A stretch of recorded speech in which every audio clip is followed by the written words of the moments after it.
여러분의 즐겁고 풍요로운 여가 활동을 위한 정보를 전해드립니다. 슬기로운 여가 생활, 전 세계 각국의 특별한 도시로 떠나는 시간이죠. 라디오 세계 여행, 박성경 작가와 함께할게요. 어서 오세요. 안녕하세요. 반갑습니다. 네, 보이는 라디오 첫 출연이시죠? 네, 떨리네요. 우리 시청자분들에게도 인사 전해주시죠. 안녕하세요. 인사해주세요. 박성경입니다. 네, 매주 이 시간 우리 여행을 네네. 같이 하고 있는데 작고 예쁜 프랑스 마을들 지금 둘러보고 있잖아요. 네네. 오늘은 어디로 한번 가볼까요? 오늘은 퐁텐블로라는 곳으로 가볼까 하는데요. 네. 퐁텐블로는 울창한 숲이 광활하게 펼쳐진 지역으로 과거에는 귀족들의 사냥터로 사랑을 받았던 곳입니다. 그런데 지금 여행자들이 이곳을 찾는 이유는 퐁텐블로 성을 보기 위해서거든요. 나폴레옹의 사랑을 듬뿍 받은 성이라고 하는데요. 그곳으로 함께 떠나볼까 합니다. 좋습니다. 퐁텐블로 역시 파리에서 당일치기 여행이 가능한 가까운 곳이고요. 지난주에 소개해드렸던 바르비종과 묶어서 두 곳을 하루에 여행하는 것이 일반적입니다. 바르비종에서는 차로 10분 거리에 있는데 버스나 기차가 없어서 차를 렌트하지 않는 여행자들은 택시를 이용해야 하는 불편함이 좀 있습니다. 교통이 이렇게 불편한데도 직접 다녀오셨고요. 이렇게 또 소개를 해주고 계시잖아요. 네네. 그 정도로 꼭 가보라고 권할 만큼 아름다운 곳인가 봐요. 네, 맞습니다. 사실 저는 개인적으로 유럽의 유행이나 궁전이나 성을 관람하는 걸 그렇게 좋아하지는 않거든요. 비슷비슷한 궁전 내부 구조를 둘러보고 실망하는 경우도 많았고요.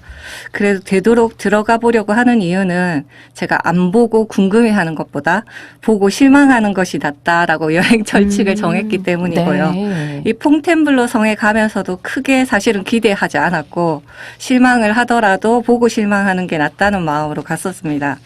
그런데 이곳은 정말 곳곳이 다른 매력을 가지고 있는 그런 성이었습니다. 앞서 말씀드렸지만 퐁텐블로는 사냥터로 사랑받은 곳이었거든요. 네. 퐁텐블로 성도 12세기에 이제 왕실에서 사냥용 별장으로 지었다고 합니다. 처음에는 규모가 아주 작은 성이었는데 16세기에 들어서 프랑스와 1세가 왕실 별궁으로 사용하기 위해서 대규모로 확장을 했고 17세기의 지금 모습으로 다시 증축이 되었다고 합니다. 앞서 그 성을 관람하는 걸 그렇게 안 좋아한다고 하셨잖아요. 네. 그런데 작가님도 반했다는 이 퐁텐블로 성 어떤 매력을 지녔을지 궁금합니다. 이제 성문 안으로 들어가 보죠. 네, 그래 볼까요? 네.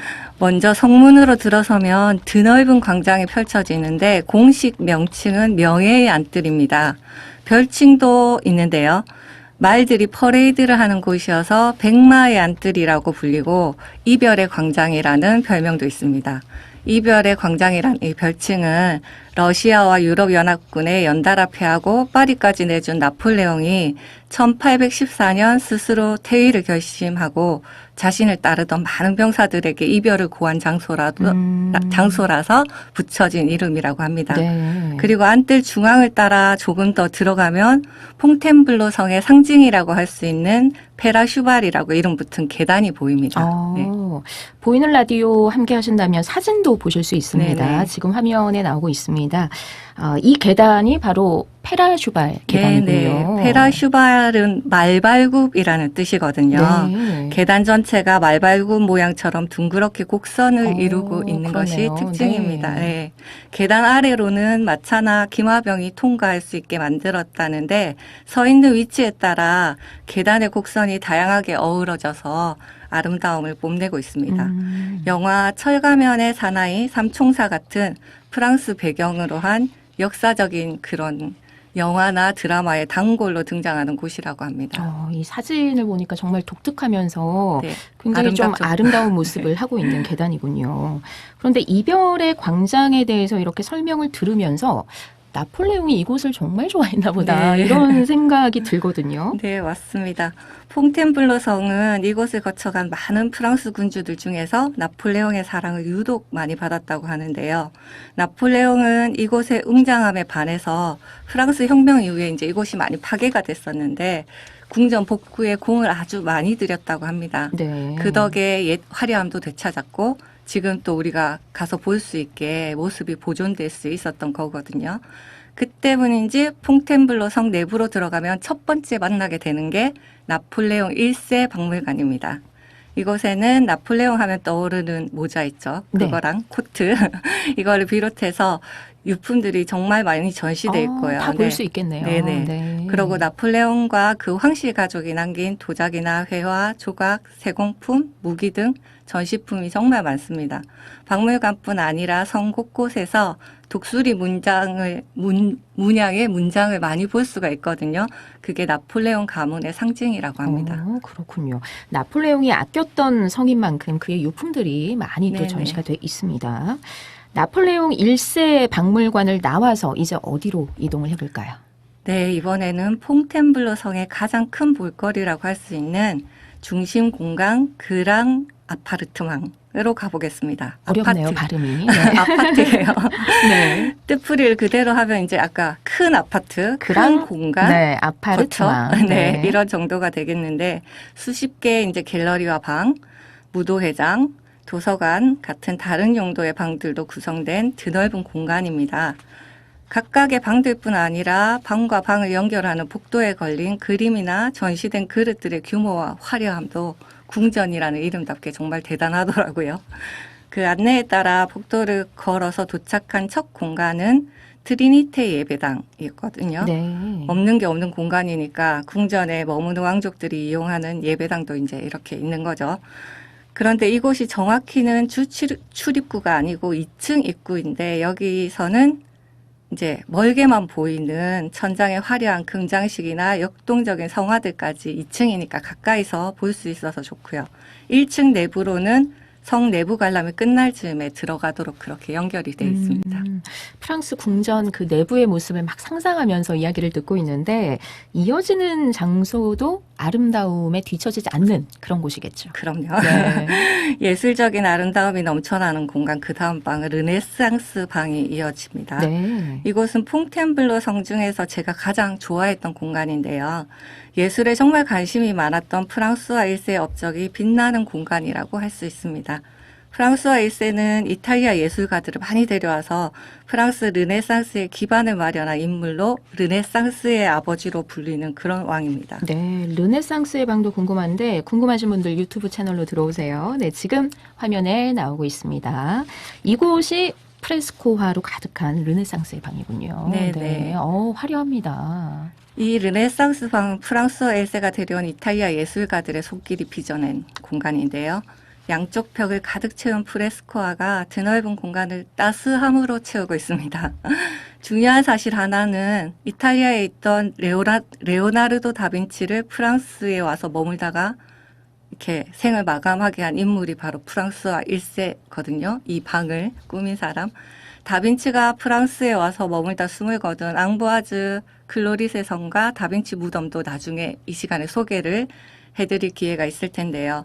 그가 숨을 거둘 때 그 방의 대표작인 모나리자도 함께 있었다고 합니다. 네. 그런데 다빈치의 모나리자가 프랑스에 처음 전시된 역사적인 장소가 바로 이 퐁텐블로 성의 르네상스 방입니다. 그렇군요. 네. 그 유명한 모나리자가 가장 처음 네네. 전시된 곳이 퐁텐블로 성이었군요. 그 얘기를 듣고 나니까 그 성 내부가 더 궁금해지네요. 네, 그럼 계속해서 가볼까요? 좋습니다. 르네상스의 방이 끝나는 곳에 이르면 화려함의 극치라고 할 수 있는 무도회장이 있습니다. 무도회장은 프랑스어 1세가 만들기 시작해서 아들 앙리 2세가 완성한 방인데 오래 걸렸죠. 그러니까 그렇네요. 진짜 금을 사용했어요. 오. 그래서 벽을 장식했고 그림과 조각에는 앞서 소개했던 이탈리아 예술가들이 이제 이걸 꾸몄고요. 기둥을 장식한 프레스코화는 물론이고 천장의 조각과 돔, 바닥의 나무에 이르기까지 당시 왕족의 고상한 취향과 사치스러운 생활상을 고스란히 보여줍니다. 이런 곳에서 한번 살아보고 싶네요. 제일 네. 화려하더라고요. 와, 이렇게 이야기를 듣기만 했는데도 경쾌한 왈츠가 막 이렇게 흐르면서 귀족들이 어울려 춤을 추는 어떤 영화 속 한 장면이 이렇게 떠오르거든요. 현장에서도 그런 느낌이었습니까? 소정님 눈앞에 네. 펼쳐진 게 저도 정말요? 상상이 되더라고요. 네. 네. 그런데 무도회장을 빠져나오니까 그런 환상을 얼른 접으라는 듯이 도서관이 눈앞에 보였습니다. 도서관이 있었어요. 네. 퐁텐블로 성에서는 도서관으로 쓰였던 공간 디아나 갤러리도 꼭 빼놓지 않고 봐야 되는 곳인데요. 무도회장 옆 도서관이라니까 조금 낯설고 그렇더라고요. 너무 안 어울리는 느낌입니다. 네. 사진을 또 여러분 보실 수 있습니다. 길게 뻗어 있는 도서관, 네, 한눈에 보이고 있네요.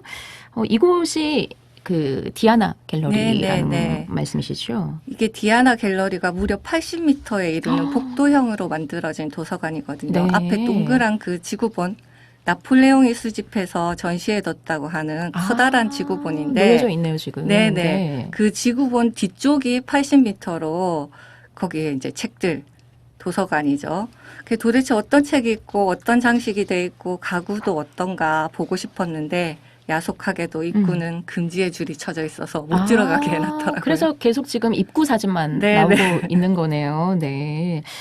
아쉽습니다. 네, 그 안을 좀 들어가 보고 싶은데. 그럼 퐁텐블로 성 중요한 방들은 이제 다 둘러본 건가요? 네, 도서관인 디아나 갤러리를 지나면 퐁텐블로 성을 나오게 되는데요. 마지막에는 아까 처음에 봤던 예배당을 다시 볼 수 있거든요. 네. 네, 1층으로 이제 들어가서 볼 수 있는데 여기서 저는 잠시 걸음을 멈추고 앉아서 조각이나 장식도 구경하고 무탈하고 행복한 여행이 되게 해달라고 기도도 드리고 그랬습니다. 그렇군요.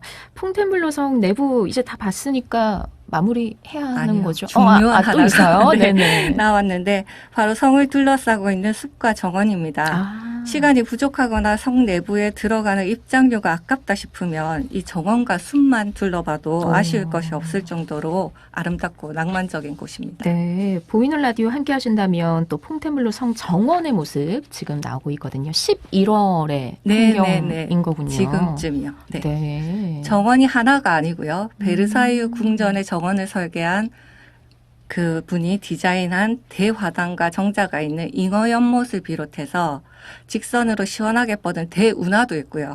영국식 정원, 디아나 정원 같은 다른 매력을 뽐내는 공간들이 성 주변을 둘러싸고 있습니다.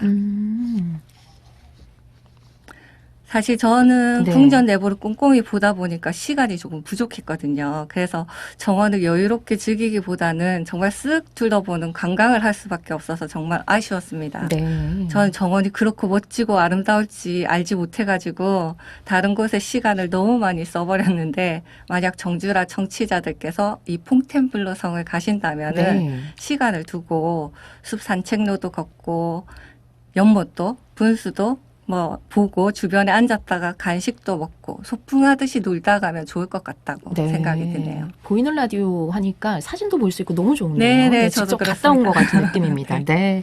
자, 아쉽지만 오늘 여행 이야기 여기서 마무리할게요. 고맙습니다. 감사합니다. 박성경 작가였습니다.